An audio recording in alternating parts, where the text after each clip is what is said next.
सभी साथियों को अस्सलाम वालेकुम। साथियों, जैसा कि आप जानते हैं, ये एक त्यौहार की तरह हम लोग इस समय जो चल रहा है SIR, हम उस प्रक्रिया में पूरी तरीके से अपना भाग दे रहे हैं और गर्मजोशी के साथ हम अपने डॉक्यूमेंटेशन जो चुनाव आयोग ने हमसे मांगे हैं, हम अपने फॉर्म भर रहे हैं और उसमें अपने डॉक्यूमेंट्स दे रहे हैं। डॉक्यूमेंट अभी देने का चरण नहीं है, डॉक्यूमेंट इस चरण के बाद जो अगला चरण आएगा डॉक्यूमेंट्स उसमें जाएंगे।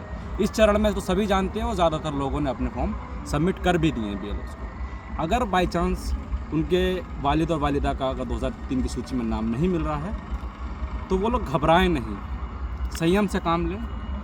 ये वक्त लगभग, ये चरण तो पूरा लगभग अपनी समाप्ति की ओर है। अब इसके बाद जो अगला चरण चालू होगा 5 दिसंबर के बाद, 5 दिसंबर से अगला चरण जो चालू होगा उसमें होगा जो सत्यापन का काम। अब मान लो कि जो हमारे माँ या बाप 2003 की सूची में उनका नाम नहीं आ पाया है, तो उन लोगों को क्या करना है। अब जैसे हमारे माँ या बाप का 2003 की सूची में नाम नहीं है, अब हमें घबराना नहीं है। घबराहट की बात तो देखो, ये बात उसी से पूछो जिसका नाम 2003 की सूची में नहीं है, उसको घबराहट तो है। और घबराहट क्यों ना हो कि SIR है। अभी आप लोगों ने बिहार का हाल देखा है, तो हमें इस वक्त घबराना नहीं है, बल्कि हमें अपने जो डॉक्यूमेंटेशन है जो चुनाव आयोग ने हमसे मांगे हैं, हमें वो तैयार करके रखना है। अब बात की जाए कि चुनाव आयोग ने हमसे क्या डॉक्यूमेंटेशन मांगे हैं। चुनाव आयोग हमसे कहता है कि अगर आपकी पैदाइश 1987 से पहले की भारत के अंदर है तो सिर्फ आपको एक डॉक्यूमेंट देना होगा। और 1987 की अगर बात करें तो उस श्रेणी में हमारे माँ बाप आते हैं। उसके बाद चुनाव आयोग ने कहा है कि 87 से 2004 के बीच जो लोग पैदा हुए हैं उनको 2 डॉक्यूमेंट देने होंगे, और वो 2 डॉक्यूमेंट्स होंगे, एक डॉक्यूमेंट मेरा अपना होगा और एक मेरे वालिद या मेरी वालिदा का, मतलब माँ या बाप का। उसके बाद चुनाव आयोग हमसे कहता है कि अगर आपकी पैदाइश 4 से 25 के बीच है तो आपको 3 डॉक्यूमेंट दिखाने होंगे। 3 डॉक्यूमेंट्स में क्या हैं? एक मेरा, एक मेरी माँ का और एक मेरे बाप का। ये 3 डॉक्यूमेंट्स हमें तैयार करने हैं। इन 3 डॉक्यूमेंट्स हमने तैयार करने हैं।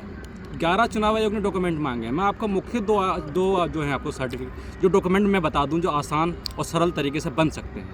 उसमें नंबर 1, आप निवास स्थायी सभी जानते हैं, सभी छात्र रहे हैं, ये छात्र हैं।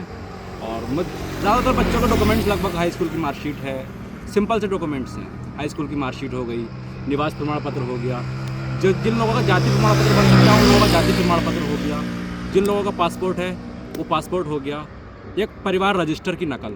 ये 5 जो डॉक्यूमेंट्स हैं बहुत सरल डॉक्यूमेंट हैं, इनको आप आसानी से बनवा सकते हैं। लेकिन इन्हें बनवाने के लिए आपको वक्त नहीं लगाना है, क्योंकि दूसरा चरण जैसे ही चालू होगा चुनाव आयोग हमारे घर पर नोटिस भेजेगा। उस नोटिस का जवाब हमें क्या करना है? हमें अपने सबसे पहले 87 से पहले हुए हैं तो वो अपने एक डॉक्यूमेंट बनवा लें, अपना निवास, सबसे आसान डॉक्यूमेंट है अपना निवास प्रमाण पत्र, वो बनवा लें। उसके बाद में करना क्या है, अगर मेरा है, मेरे वालिद का नाम नहीं आया तो एक डॉक्यूमेंट मैं अपना बनवा रहा हूँ, एक मेरे वालिद ने अपना स्थायी बनवाया है। अगर मैं 2004 से 25 के बीच पैदा हुआ हूँ तो मैं एक अपना स्थायी बनवाऊँगा, एक अपने बाप का और एक अपनी माँ का स्थायी बनवाऊँगा। ये 3 डॉक्यूमेंट हमें ज़रूरी बनवाने हैं।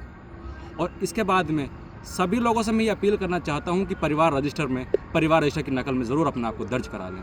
ये काम तहसील जाने के बाद में एक एफिडेविट बनेगा और ग्राम सचिवालय में सभी लोग जानते हैं, सचिवालय से ये काम होगा।